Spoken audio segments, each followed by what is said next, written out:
عن الصادق عليه السلام قال رسول الله صلى الله عليه وآله وسلم رجب شهر الاستغفار لأمتي فأكثروا فيه الاستغفار فإنه غفور رحيم. İmam Cəfər Sadiq əleyhissalam atası İmam Baqirdən, İmam Baqir əleyhissalam İmam Zeynəl-Abidindən, İmam Zeynəl-Abidin əleyhissalam Həsən Hüseyndən, Həsən Hüseyn və Həzrət Əli əleyhissalam Peyğəmbərdən nəql edirlər. Peyğəmbərimiz buyurub, Rəcəb ayının haqqında, Rəcəb şəhrül istiğfar, Rəcəb istiğfar ayıdır. İstiğfar, yəni istifal babındadır, günahların bağışlanmasını Allah'tan istəmək. Ümmətimin istiğfar ayıdır, fəəksiru fihil istiğfar. Bu ayda istiğfarınızı çoxaldın, çox tövbə diləyin. Allah Teala bağışlayan və rəhimlidir. Əstəğfirullah və əsəluhu tövbə, belə kəlmələrdən istifadə eləmək lazımdır kəlmə olaraq. Və eyni zamanda da o kəlmənin içində doldurmaq lazımdır.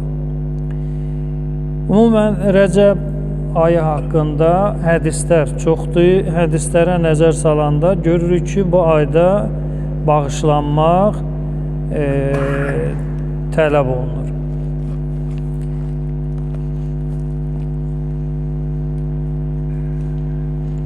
Belə kəlmənin zahirinə baxanda bağışlanmaq, tövbə diləmək demək olar ki, Quran ayələrinin çox hissələrində Allah Teala günahı bağışlatmaq, təqsirkarlığı bağışlatmaq haqqında öz bəndələrinə tövsiyələr eləyir. Bax, məsələn, Ali İmran surəsində Allah Teala buyurur, Əl-ləzīnə yəqulunə Rabbənə innənə əmənnə.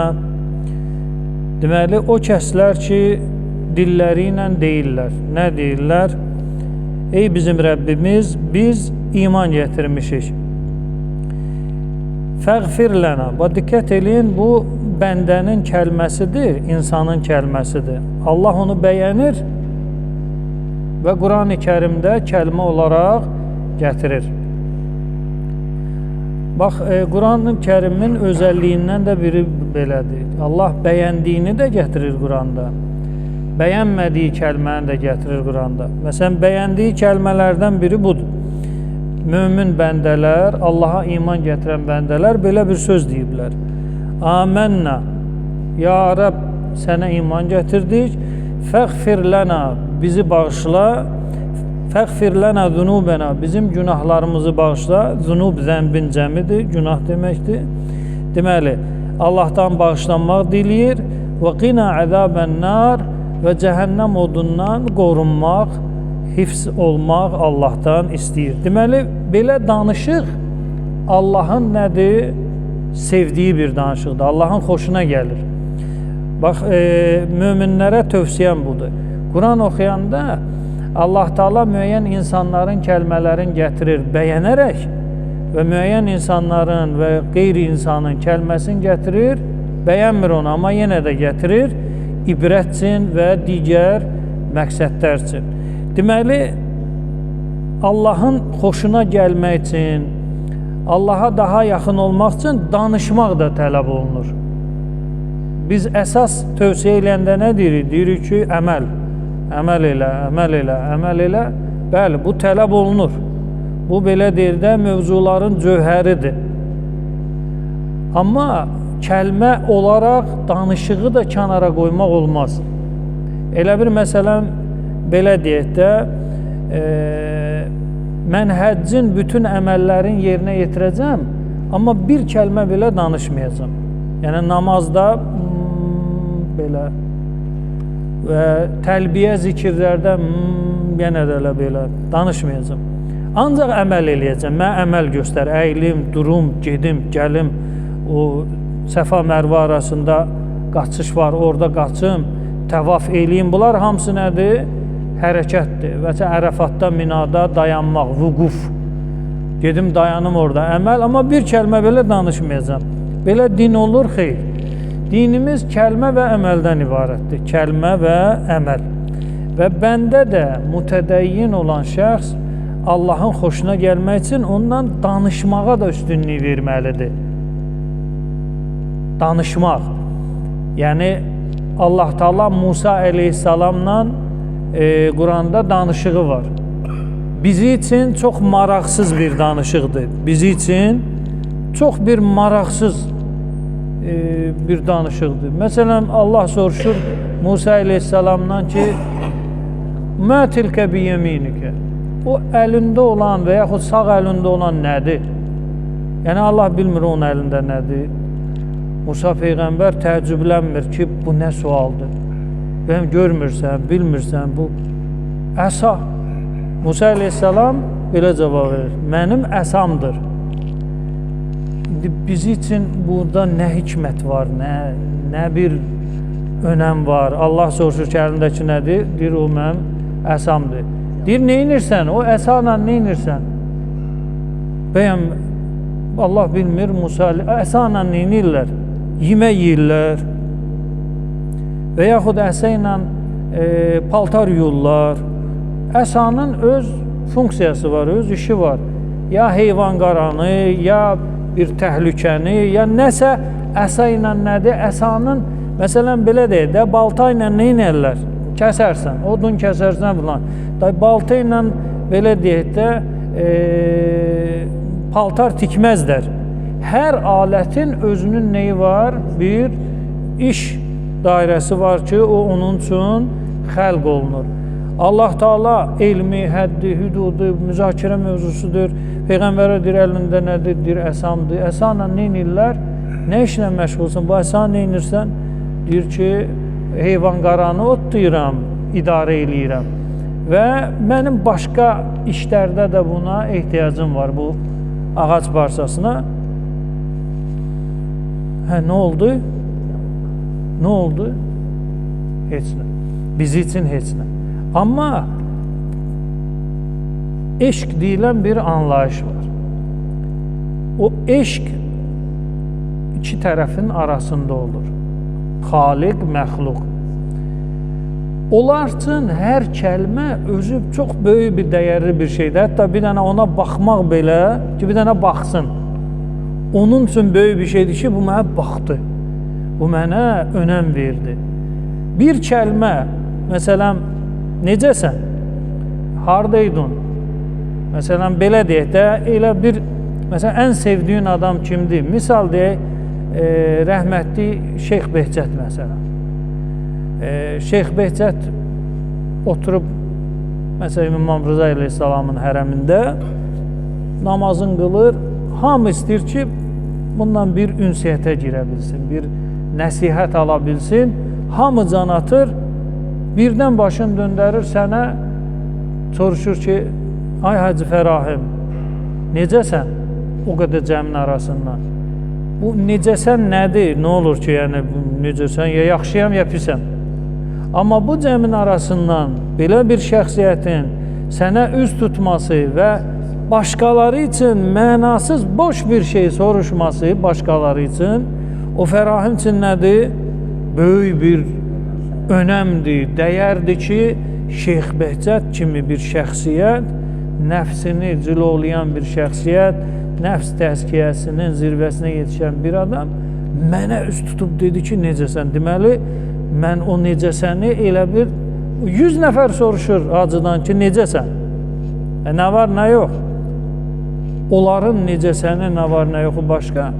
Bu şəxsiyyətin deməli, eyni kəlmə müəyyən istiqamətdən gələndə fərqli bir təsir qoyur.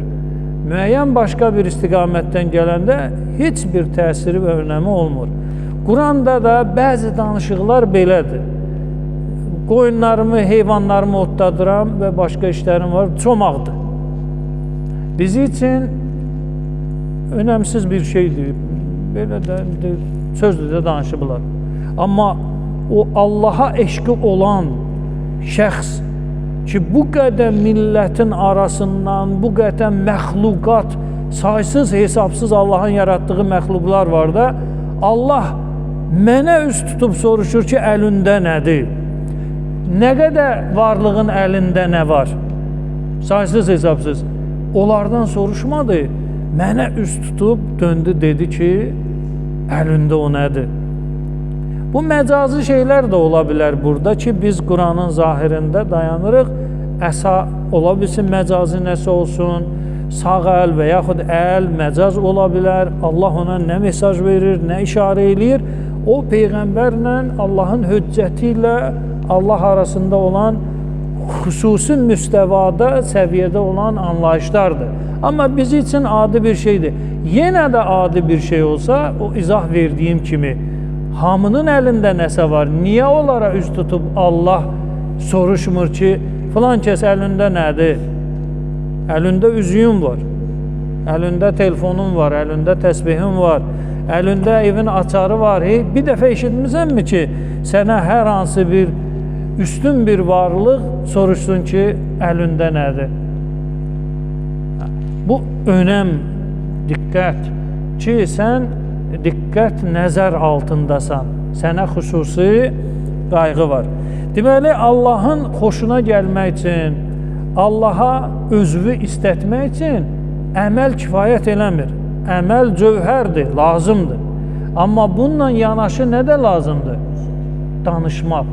İndi biz özümüzə sual verək ki, biz Allahla heç danışırıq. Və məsələn, danışanlar var. Rabbena innena əmənna. Ya Allah, biz sənə iman gətirmişik. Fəğfir lənə zünubənə. Bizim günahlarımızı bağışla. Və qina əzabən nar. Bizi cəhənnəm odundan xilas elə. Biz namazı necə yerinə yetiririk? Bir əməl kimi. Amma namazın kəlməsinə biz nədir? Heç vaxt fikir vermirik. Onu deməliyəm. Əməl kimi. Amma namazın kəlməsinə nədir? Fikir vermirik. Məsələn, ihdinə sıratal müstəqim. Allahın xoşuna gəlmək üçün ondan danışırsan da, düzdür? Ya Allah, məni düz yola ilə hidayət elə. Yəni, mən özüm axtarmayayım da, sən mənim əlimdən tut, məni düz yola apar. Çox gözəl danışıqdır. İhdinə sıratal müstəqim. Allah özü izah verir. Yapışır əlindən səni düz yol haradır, aparır. Sıratəl-ləzīnə ən'əmtə aleyhim. Nemət verdiyin şəxslərin yolu. Deməli, mənim düz yolum kimin yoludur? Şəxsin yoludur. Mən Allaha istəyirəm ki, ya Allah, məni düz yola apar. Mən elə bilirdim ki, Allah mən üçün deyəcəm, Allah yolu. Mən belə fikirləşirdim. Amma Allah cavabında dedi ki, yox. Nemət verdiyimin yolu ilə gedəcəksən. Mənim yolum odur. Şəxsin yolu. Səndən qabaq ona göstərmişəm. Sənə xüsusi göstərməyə ehtiyac yoxdur. Sən o nemət verdiyimi tap, gör o ayağın hara qoyur. Onun qoyduğu izlərlə də sən nə edəcəksən? Gedəcək. Bu Qurandır. Hər gün namazda şəxs ki, Allah ona nemət verib, onu ilə tanışlıq arzulayırsan sən. Ki, onu tanıyım, tanımasan sən nətər onun yolu ilə gedəcəksən? Tapa bilməyəcəksən. Gərək əvvəl şəxsi tapasan, sonra baxasan ki, bu hara ilə gedir. Və məsələn, belə bir qayda kimi deyək, qayda deyək, mən onunla razılaşmıram. O şey ki, onun haqqında qadağa yoxdur. O şey ki, onun haqqında haram olmaz. Belə bir şey yoxdur. Həmən o şeylər bizim üçün nə olmalıdır? Nə olmalıdır? Halal olmalıdır. Əgər misal deyək də, indi elm inkişaf elədi, yad elli mövzusu açıldı, planetlər filanlar, oradan yer kürəsinə heyvan gətirirlər. Qəribə bir formada. Misal. Bunun hökmü nədir? Əgər haramlığı haqqında yerdəki o haram donuza oxşamırsa, filana oxşamırsa, məsələn, qoyuna oxşayır. Misal deyək, qoyun kimi belə bir varlıqdır, amma biraz böyükdür. Məsələn, qoyunun buynuzu belədir, bunun buynuzu fərqlidir, amma qoyundur. Nəticə etibarıyla qoyundur. Haramlığı haqqında bir şey yoxdursa, sən deyəcəksən nədir? Bu mənə halaldır. Amma elə deyil. Yəni, hər şey ki, onun haqqında şəriət susub, onu özünə halal eləməyə ixtiyarın yoxdur. Yenə də nemət verilənlər mövzusu var. Deməli, möminlərin getdiyi yol. Möminlərin getdiyi yol. Əgər sənin bu eləyəcəyin iş möminlərin getdiyi yol qaydası ilə, Quran qaydası ilə düz gəlmirsə, sən onu neynəyəcəksən? Çəkinəcəksən. Niyə? Çünki möminlər bu işlə məşğul deyil. Axı, Quranda, hədisdə haramlığı haqqında bir şey yoxdur. Axı, bunu mən özümə halal eləyirəm. Axı, başqa, bu da Quran qaydadır da. Sən Quranın qaydasını qoyub, niyə başqa yerə gedirsən ki, möminlərin getmədiyi bir yol, mömin kütləsi. Hər halda dinimiz həm danışıq, həm də əməldən ibarətdir. Biz danışığı qoymuşuq kənara və danışdığımıza da heç fikir vermirik ki, qulağımız eşitdiyi, ağzımız dediyi nə deyirik? Nemət verilənləri heç axtarıb tapmırıq ki, hər dəfə Allahın xoşuna gəlmək üçün deyirəm ki, ya Allah məni düz yola hidayət elə, o kəslər ki, onlara nemət vermirsən, onların yoluna hidayət elə, düz yol onların yoldur. Onlar kimdir? Heç mən maraqlı deyir onlar kimdir. Nə bilim? Yəni, Peyğəmbər vaxtında namaz inşa olundu da, Fatihə surəsini oxuyur mömin və Allahdan düz yol istəyir, nemət verilənlər. Bir nəfər heç soruşmadı Peyğəmbərdən ki, ya Rəsulallah, o nemət verilənlər kimdir ki, biz onların yolu ilə gedək. Deməli, ya Allah, biz sənə iman gətirmişik, bizim günahlarımızı bağışla və bizi cəhənnəm odundan xilas elə. Həmən bu mömin bəndələrin sifətini Allah qeyd edir. Əs-sabirin, səbirlilər. Deməli, iman yolu getmək üçün nə lazımdır insana? Səbir lazımdır. Səbirsiz yol müəyyən məsafədə qırılacaq. Səbirsiz yol müəyyən məsafədə nə olacaq? Qırılacaq və dayanacaq. Axıracan gedə bilməyəcəksən. Allahdan nə istəməliyik? Ya Allah, bizə səbir ver. Səbirli olmağa bizə kömək ol. Və sadiqin, sadiq, sıdq kəlməsindəndir. Əməl və kəlmənin doğruluğu deməkdir. Məsələn, cəmaata deyirəm ki, ay cəmaat, oruç tutun, Rəcəb ayının belə fəziləti filanı, amma özüm neynəmirəm? Tutmuram. Bu, sadiq adam deyil. Həmən bu şəxs sadiq deyil. Deməli, əməli ilə kəlməsi bir-birini təsdiqləmədisə, həmən adam nədir? Sadiq deyil. Yalancı ilə doğurçunun, sadiq ilə kazibin fərqi nədədir? Hədisdə belə gəlir, ha? Nəticə olaraq belə çıxardaq. Deməli, hədislərdə gəlir ki, yalancı uzağı sənin üçün yaxınlaşdırır, yaxını sənin üçün neynir? Uzaqlaşdırır. Yəni, sən real, düz olanı tapa bilməyəcəksən yalancı ilə. Yaxını uzaq biləcəksən, vay, nənə, mən uzaqdır da, uzağı kim istəyir? Məsələn, belə deyək də, çörək almalısan. Bir mağaza var, yaxındır, digər mağaza var, 10 kilometr o yandadır. İkisi də eyni qiymətə satır çörəyi. Hardan alacaqsan çörəyi? İnsan təbiəti budur ki, əziyyət çəkməyim, rahat. Yaxından alacaqsan, uzağa getməyəcəksən. Və yaxud yaxındır, yalancı sənə onu nə göstərir? Uzaq göstərir. O, buradan gedəsən, oradan gedəsən. Tanımırsan da şəhəri. Məsələn, belə deyək də, sirkin yanı uzaqdır ya yaxındır?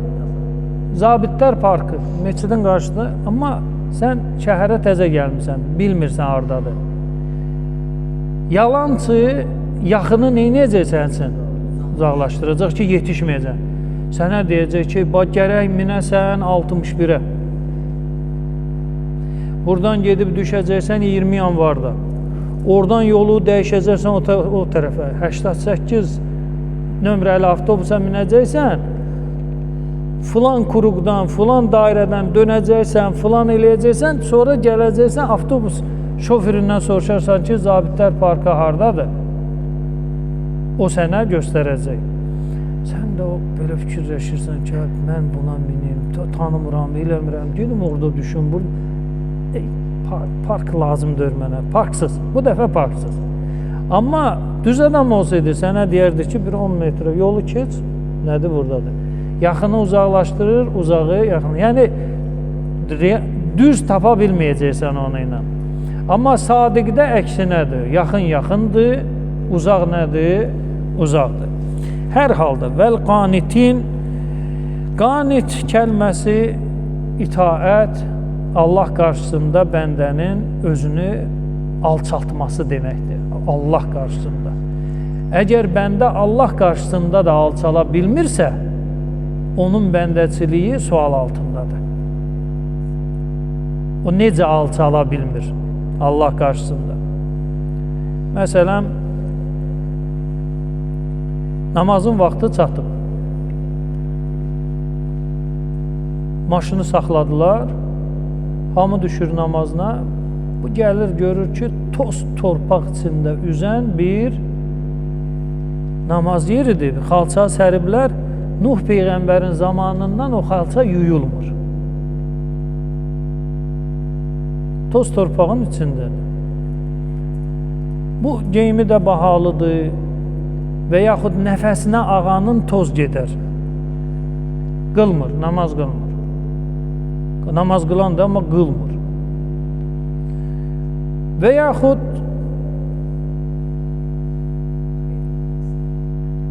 hava limanındadır. Namazın vaxtı çatıb, bu bildirmək istəmir ki, bu namaz qılandır, hacıdır. Hələ özün elə göstərmək istəyir ki, bu hələ mən də sizin kimi müasir və heç bir qadağa, qayda, kimliyin gizlətmək istəyir. Qılmır, namaz qılmır. Ki, birdən bilərlər ki, bu namaz qılan. Təhlükə falan yoxdur ya. Təhlükə olan yerdə, bəli, sən özünü qoruya bilərsən. O zərər verən şəxsin şərrindən, həyat təhlükəsi, can təhlükəsi və s. ilə axır orada eləyə bilər. Amma heç bir təhlükə yoxdur, sadəcə olaraq adam utanır. Kimdən utandı? Ətrafından. Amma Allahdan neynəmədi? Utanmadı, namaz qılmadı. Olur da görmüşük də. Həmən bu adam Allah qarşısında özün nədir? Hələ də alçalda bilməyib. Yəni, bəndənin fikri Allahın, belə deyə də, bəndənin çağırışı Allahın çağırışından daha üstünlüyü bu şəxsin yanında təşkil edir. Qanit o şəxsə deyilir ki, özün Allah qarşısında neyniyib, alçaldıb və Allahın itaətindədir və Allahdan qorxur, başqa heç kimdən qorxmur. Yəni, onun üçün Allahın nəzəri önəm kəsb edir. O şəxs ki, onun üçün Allahın nəzəri önəm kəsb edir, ona deyərlər qanit. Vəl munfiqin, munfiq nəfəqə kəlməsindəndir. Nəfəqə nədir? Yəni, maldan xərcləmək. Yəni, adamın imkanı var, amma nə zəkat verir, nə xumus verir, nə heç bir şəriət hüququna nədir? Əməl eləmir. Məsələn, mən bir tanış dostumuz var, bərbərdir. Bu adam xumus çıxardır. Amma hər həftə çıxardır. İldə bir dəfə yox, hər həftə. Fəqir, füqara, miskin zat o çıxartdığı pulla kömək edir. İndi qazanc o qazanc deyil də. Yəni minlər söhbəti getmir. 50-60 belə. Buna sual verdim ki, ay filan kəs, sən niyə ildə bir dəfə çıxartmırsan? Hər həftə çıxardırsan həftənin sonunda. Bir dənə bankəsi var, yığır ora. Bu mənim deyil. Bu Allahın və Rəsulunundur. Deyir, çünki ildə bir dəfə çıxarsan, məbləğ böyüyəcək, əlim gəlməyəcək. Şeytan mənə vəsvəsə eləyəcək, eləməyəcəm. Mən özümü tanıyıram. Mənlə böyük pul söhbəti olmasın, xırda xuruş. Ona görə imkan vermirəm nəfsimə ki, vaxtında məni neynəsin, üstələsin. Çünki məbləğ böyüdür, adamın əli nədir, gəlmir. Məsələn, elə bir 5 ədəd qoyundur, sən onun birini zəkat verə bilərsən. Amma 500 dənə olsa nə olacaq? Elə bir kiçik bir dənə sürünü sən necə zəkat verəcəksən ki, mənlə işləməmsən, mənlə yuxusuz qalmamsan, mənlə bir yerdə bir əziyyətimi çəkmisən, mənlə bir yerdə filan kəs müəllim gəlmişdi, başımızı kəsirdi, onun hədə qorxusunun altında mı dayanmısan? İndi mən 500 qoyundan zəkatı verim, mənlə bir yerdə qoyun mu saxlamısınız?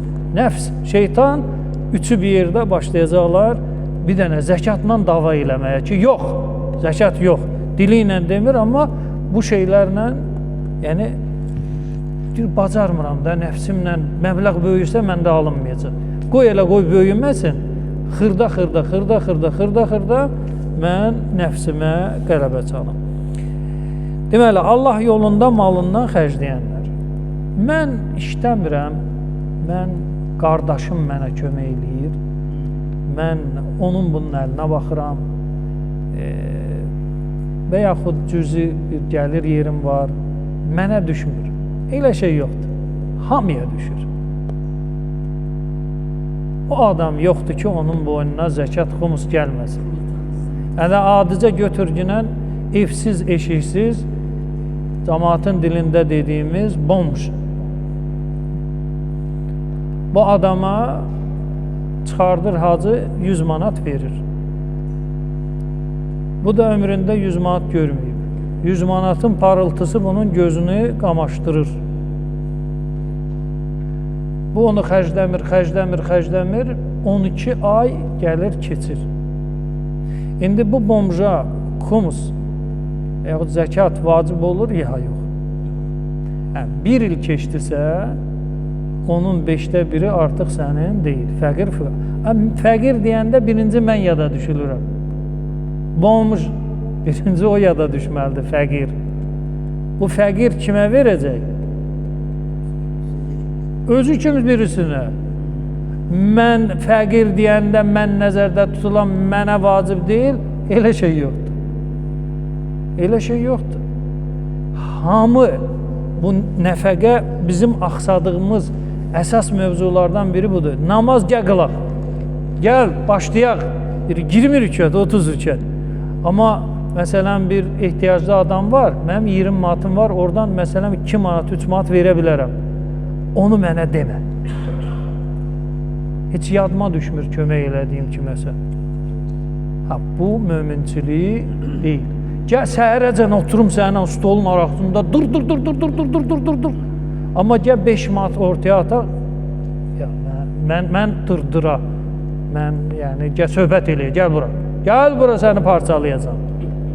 Amma fəqir, füqara, miskin və yaxud oğul, qız, bir qəpik xeyrim yoxdur. Bu möminçilikdir. O danışıqda hamını qatlayıb qoyacaq cibinə. Amma gəl ki, məsələn, ailəsindən get soruşduran ki, bu ayətullahdan razısınız ya yox. Ailə deyəcəyiz, biz onun üzünü görmürük. Bizi üçün heç ata döyürür. Şəxsiyyət vəsiqəsində atamızdır, amma belə reallıqda yoxdur. Amma adam danışdırsın, səni tikə-tikə parçalayar. Əsas möminin axsadığı yerdən biri budur, nəfəqə. O bayaq misal vurdu, bərbəri deyir, pulum çoxalmasın. Çoxaldı, verməyəcəm. Nə qədər azdır, həftəlik əlim gəlir. Artsa, mən o işi tanıyıram özümü, eləməyəcəm. Vəl müstəğfirinə bil əshar. və səhər çağı, niyə səhər çağı istiğfar üçün, günah bağışlamaq üçün xüsusi vaxt varmı? Yoxdur. Nə vaxt istəyirsən, həmən vaxtı da nə edəcəksən? Allahdan bağışlamaq. Düzdür, xeyir əməllər üçün tələsmək lazımdır. Yox, sabah, qoy bugün yatım, sabahları Allahdan bağışlanmaq istəyərəm. Yox, Allah özü deyir ki, xeyrə nə etmək lazımdır? Tələsmək lazımdır, gecikdirmə. İndi istiğfar üçün xüsusi vaxt varmı? 24 saatın hər bir anında şəxs nə edə bilər? İstiğfar eləyə bilər və eləməlidir də. Yaxşı, bu istiğfarın ən yaxşı vaxtı nə vaxtı? Allah özü buyurur ki, vəl-müstəğfirinə bil-əshar, səhər çağı. Səhər çağına istiğfarı ora sal. Çalış ki, gün ərzində istiğfarı elə. Allahla danış. Allahın xoşuna gəlmək istəyirsənsə, qeyd elədim də, danış ondan, danış. Bəs xüsusi anlar, xüsusi görüşlər, səhər vaxtına saxla. Xüsusi görüşümüzü Allahla nə vaxta saxlamalıyıq? O sübh namazı qılmayanlar buna çox riayət eləyir.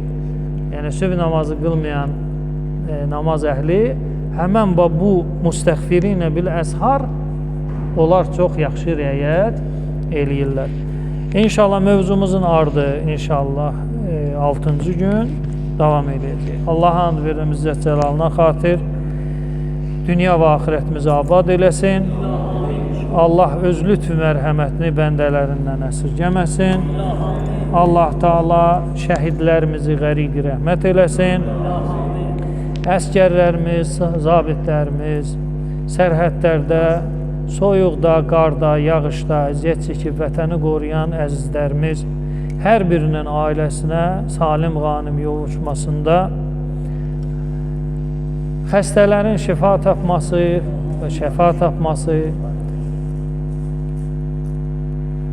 müşkülü olan möminat var. Onların müşkülünün həlli üçün və zamanə imamının zuhur təcil qəsdi ilə Peyğəmbər və əhl-i beytinə salavat göndərir.